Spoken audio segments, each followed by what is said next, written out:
So I'm running into a few of the pitfalls of buying a vehicle that was already pre-torn apart and totally not complete when I picked it up. Um, a while back, I bought a '88 Jeep YJ for a little project I can do with my daughter. Well, my son will help too. It'll be a family deal. But I'm working on putting front accessory drive all back together, and the only really thing that I see that was missing is the water pump pulley and the idler. So I found a water pump pulley online. I found an idler, got the idler home from the parts store, and realized that I need a little bushing that goes around the bolt and spaces it out to be big enough to fill in the hole for the bearing. Anyway, I didn't have anything like that around, and I don't know where in the world you might buy something like that. So I figured I'd rummage around the parts and whatnot that I got around the garage here and see what I could make up. So check it out. See if you like my idea.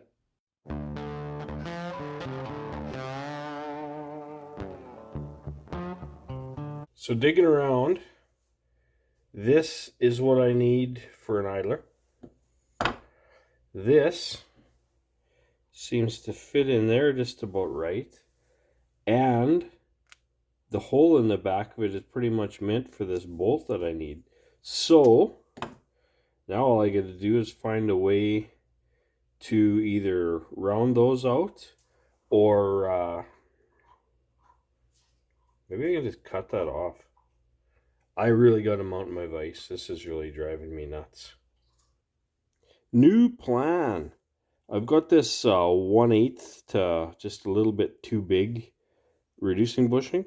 What I'm going to do, because this is 1/8 NPT, I'm just going to tap that out to accept this 5/16 bolt.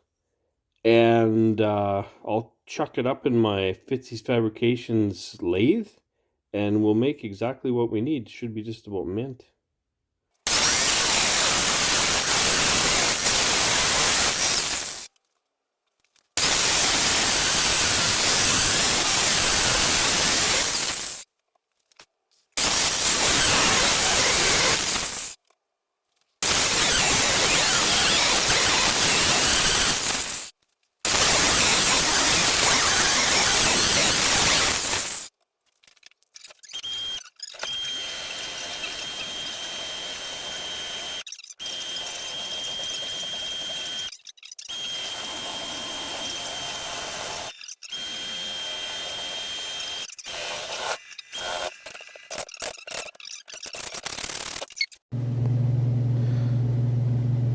So that actually turned out pretty slick. It's got a bit of a taper in it, but that's okay for what we're doing.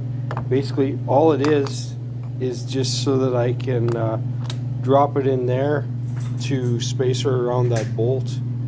Put a washer on either side of it, and she'd be slicker than boiled owl shit in there. I think it'll be just about right. Bolted her on there, and she looks just beautiful. It lines up with the other pulleys just like it's supposed to, and I'm going to call this one a success. So that worked out about as good as I could have hoped. Did the job, did what I needed, did it with just crap I had laying around the garage here.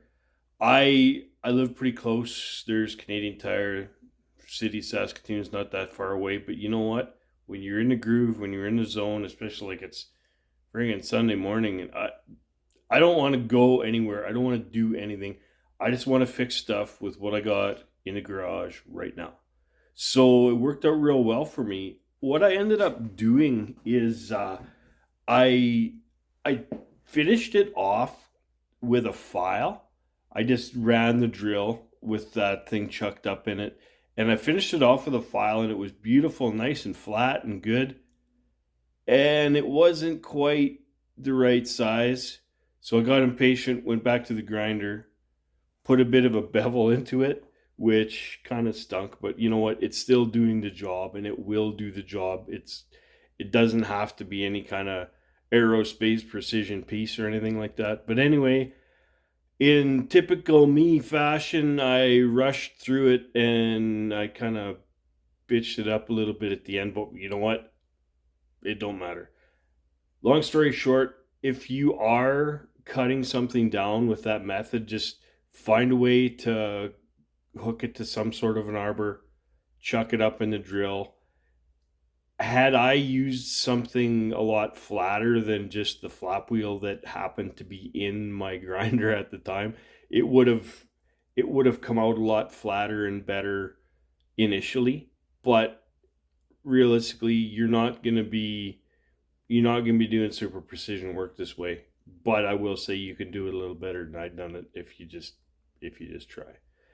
Hope you enjoyed that. Hope you maybe got something out of that. And thanks for watching.